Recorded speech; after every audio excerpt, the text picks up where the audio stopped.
Hello guys, അപ്പം ഞാൻ കുറേ നാൾക്ക് ശേഷം കേട്ടോ ഈ വീഡിയോ ഒക്കെ ഇടുന്നത്. അപ്പം ഇന്ന് രാത്രി ആയപ്പോൾ എനിക്കൊന്നൊരു വിശപ്പിൻ്റെ വിളി വന്നപ്പോൾ നമ്മൾ തൊട്ടരിയത്ത് കുറച്ചും കൂടി നീട്ടൊരു തട്ടുകടയുണ്ട്. ഒരു ചേച്ചി ഒറ്റയ്ക്ക് നടത്തുന്ന തട്ടുകടയാണ്. നമ്മൾ അവിടം വരെ ഒന്ന് പോയി.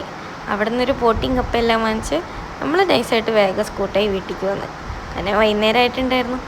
അങ്ങനെ സാധനം എല്ലാം വാങ്ങിച്ച് വീട്ടിൽ വന്ന് ഓടിപ്പോയൊരു പ്ലേറ്റൊക്കെ എടുത്തുകൊണ്ട് വന്ന് വീട്ടിൽ നിന്ന് ഞാനും അമ്മമ്മയേ ഉള്ളൂ. അങ്കിള് ജിമ്മിൽ പോയേക്കാം. പിന്നെ വീട്ടിൽ വേറെ ആരില്ല. അപ്പോൾ പിന്നെ ഞാൻ എന്തായാലും ഒരെണ്ണം വാങ്ങിച്ചാൽ മതി എന്ന് വെച്ച് വാങ്ങിയതാണ്. സംഭവം ഇത് തികയുമെന്ന് എനിക്കറിയത്തില്ലെന്ന്, പക്ഷേ ഇത് ഒരാൾക്ക് കഴിക്കാനുള്ള ഒരു ക്വാണ്ടിറ്റി നല്ലതായിരുന്നു. 70 രൂപയ്ക്ക് ഇത് സംഭവം വെർത്താണ്. കുറേ നാളായി ഞാനിത് കഴിച്ചിട്ട്, അത് കാരണം തന്നെ അതിൻ്റെ ഒരു എക്സൈറ്റ്മെൻറ്റൊക്കെ എനിക്ക് ഉണ്ടായിരുന്നു. സംഭവം ഞാൻ വേഗം ഒരു ബൈറ്റൊക്കെ എടുത്ത് നോക്കി. സംഭവം അടിപൊളിയായിരുന്നു. കഴിക്കാൻ നമുക്ക് വിശപ്പിൻ്റെ ആണെന്നറിയില്ല, അടിപൊളിയായിരുന്നു. അപ്പോൾ ഓക്കെ, ബായ്.